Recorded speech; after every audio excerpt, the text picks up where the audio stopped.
लोगों, ऐ देशवासियों, ऐ देश के हिंदू भाइयों, ऐ देश के मुसलमानों, वो दिन तुम भूल गए कि जब इस देश में कोरोना के जमाने में कुछ लोग थाली बजा रहे थे तो वो हम हैं जो थाली सजा रहे थे, भूखों को खाना खिला रहे थे।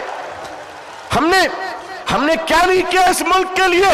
अरे तुमने हमें कुछ नहीं दिया, तुमने हमें रिजर्वेशन नहीं दिया, फिर भी हमने तुम्हें एपीजे अब्दुल कलाम दिया है। जमीन पे आपकी नजर क्यों पड़ गई?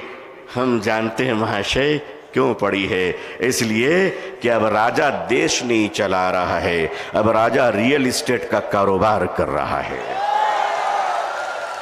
लेकिन माफ कीजिएगा, ये वक्फ की जमीनें आज हमारे माननीय प्रधानमंत्री जी, अल्लाह उनको लंबी उम्र अता फरमाए, अल्लाह उनको अच्छी सेहत दे, अल्लाह उनको सही सूझबूझ अता फरमाए, अल्लाह उनका घर बसा दे, आमीन। आज आप कहते हैं कि हम खत्म करके रहेंगे, ठीक है। अगर लोकतंत्र पे शक्ति तंत्र का अहंकार चलेगा तो मैं भी अपने बुजुर्गों की जूतियों में बैठकर कह देना चाहता हूं कि हजरत, अब हम अदालत के दरवाजों पे भीख नहीं मांगेंगे, अब ये कह देंगे कि अगर संसद तुम्हारी है तो सड़क हमारी है।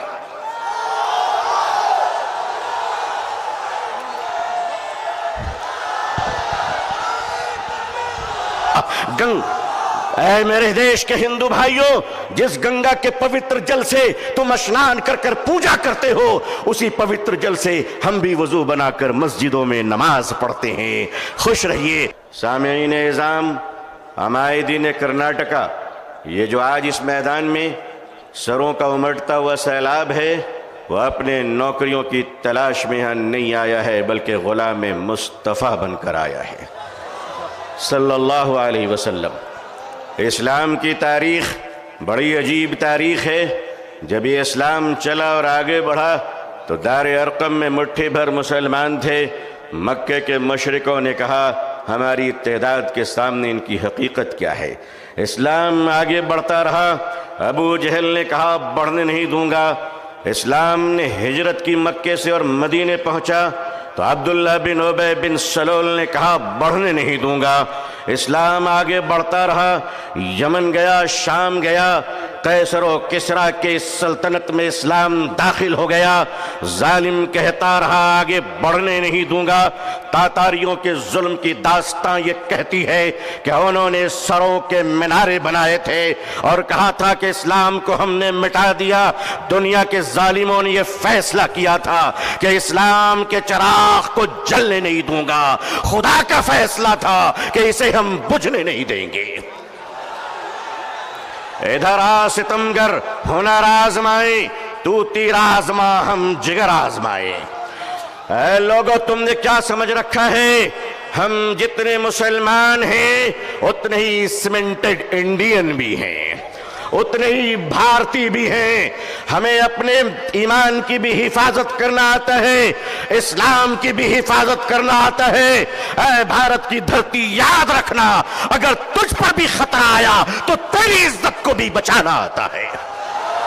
ये चाइना का बॉर्डर डोकलाम और ये कश्मीर से पाकिस्तान की सरहदें, ऐ भारत के नौजवानों, ऐ भारत के आर्मी जवानों, ये हिंदुस्तान का ये जियाला मुसलमान जिनकी माओं ने इनको गोडसे का दूध नहीं पिलाया है, बल्कि इनकी रगों में हजरत टीपू सुल्तान का लहू दौड़ रहा है, वो कौम तुम्हें ये बताने आई है, वो कौम तुम्हें ये बताने आई है, ये नौजवान तुम्हें ये बताने आया है कि चाइना के बॉर्डर से लेकर अगर पाकिस्तान की सरहद तक, ऐ भारत, अगर तुझ पर कोई खतरा आया तो ऐ जवानों, हमें आवाज देना।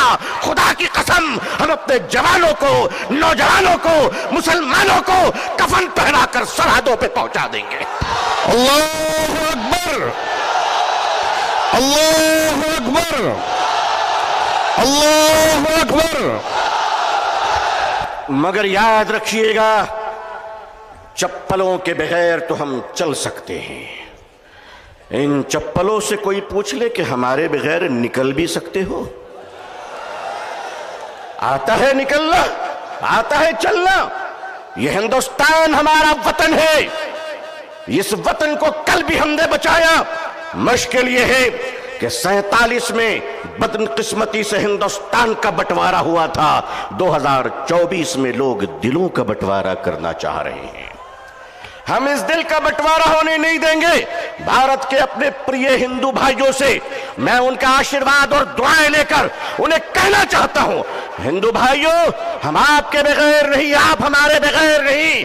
हमारे और आपके बीच में ये तीसरा कोई लैंड ब्रोकर आ गया है, जिसकी ना बीवी है ना बच्चे हैं। ये जिधर जाते हैं उधर सताते हैं। लेकिन इनको बता दीजिए और साफ साफ बता दीजिए, कुत्ते वफादार हो ये बात तो सही है, मगर वफादार कुत्ते बन जाएं ये बात सही नहीं है। क्या समझ रखा है? All India Muslim personal board, हमारे बुजुर्गान दीन अकाबरीन बैठे हैं। मैं आपसे सच कहता हूं, हमें अपने दीन की भी हिफाजत करनी है और अपने देश हिंदुस्तान की भी हिफाजत करनी है। अब मैं आपसे एक बात कहना चाहता हूं, आपके हमारे रहते हुए अगर कोई उड़ीसा के आदिवासी की कालाहांडी की छोटी सी बच्ची बात बात कहकर अगर भूखे 7 दिन में मर जाती है, तो मैं अपनी कौम से पूछना चाहता हूं, मालदारों, खुदा को तुम क्या मुंह दिखलाओगे? अगर हमारे देश में यह अत्याचार हो रहा है कि एक पति अपनी मरी हुई पत्नी की लाश को पैसे न होने की वजह से एम्बुलेंस नहीं मिलती है, कांधे पे उस लाश को लेकर चलता है, ये हमारा भारत है, ये हमारा समाज है, ये हमारा इंसाफ है। क्या हो रहा है इस देश में? ये देश कहां जा रहा है? रिश्वत के बगैर दवा नहीं मिलती, रिश्वत के बगैर कफन नहीं मिलता, रिश्वत के बगैर जनाजे नहीं मिलते, रिश्वत के बगैर लोगों को जिंदगी की सांस लेने की इजाजत नहीं है। नहीं नहीं लोगों, हम अपने इस प्यारे देश को इस तरह लुटेरों के हवाले नहीं कर सकते। ये देश हमारा है, इस देश के पुलिस, इस देश की आर्मी, इस देश का जवान, ये हमारे भाई बहन हैं। जितने हमें अपने जीवन की परवाह है उतनी इनकी परवाह है। ऐ लोगों, ऐ देशवासियों, ऐ देश के हिंदू भाइयों, ऐ देश के मुसलमानों, वो दिन तुम भूल गए कि जब इस देश में कोरोना के जमाने में कुछ लोग थाली बजा रहे थे, तो वो हम हैं जो थाली सजा रहे थे, भूखों को खाना खिला रहे थे। हमने क्या नहीं किया इस मुल्क के लिए? अरे तुमने हमें कुछ नहीं दिया, तुमने हमें रिजर्वेशन नहीं दिया, फिर भी हमने तुम्हें एपीजे अब्दुल कलाम दिया है। वो दिन मत भूलो, मिसाइल दिया है। एक बार मोहब्बत करके तो देखो, एक बार प्यार करके तो देखो। हमारे हर घर से तुम देखना शेखुल इस्लाम निकलेंगे, शेखुल हिंद निकलेंगे। देश की हिफाजत करनी है, इंसानियत और मानवता को बचाना है। हिंदू भाइयों को मोहब्बत के साथ उनके सामने उनकी अदालत में अपनी बातें रखनी है। वक्फ क्या है? वक्फ का तहफ़्फ़ुज़ क्या है? ये बिलीवर्स की चैरिटी है। वक्फ की जमीनें जो हमारे पूर्वजों ने, हमारे बुजुर्गों ने, हमारे पुरखों ने, हमारे बाप दादाओं ने एक चैरिटी की थी, मानवता के लिए, इंसानियत के लिए, लोगों के खाने पीने के लिए, लोगों को जीने के लिए। आज उस जमीन पे आपकी नजर क्यों पड़ गई? हम जानते हैं महाशय क्यों पड़ी है। इसलिए कि अब राजा देश नहीं चला रहा है, अब राजा रियल एस्टेट का कारोबार कर रहा है।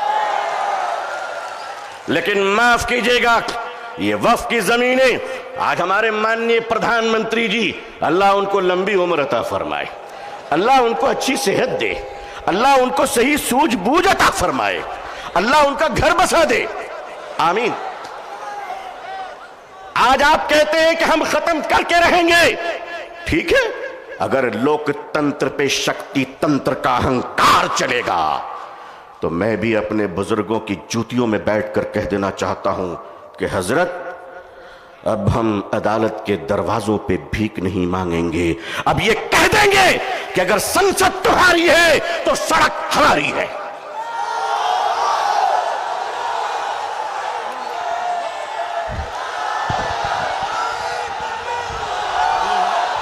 नारे तकबीर, नारे तकबीर, नारे तकबीर।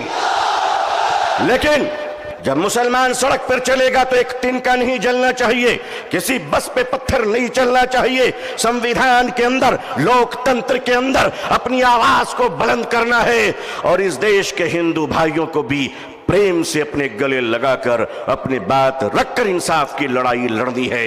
ये देश किसी एक जाति और धर्म का नहीं है, हम सब मिलकर हैं और मिलकर रहेंगे इंशाअल्लाह। ऐ मेरे देश के हिंदू भाइयों, जिस गंगा के पवित्र जल से तुम स्नान कर कर पूजा करते हो, उसी पवित्र जल से हम भी वजू बनाकर मस्जिदों में नमाज पढ़ते हैं। खुश रहिए, आबाद रहिए, अल्लाह आप सबको खुश रखे।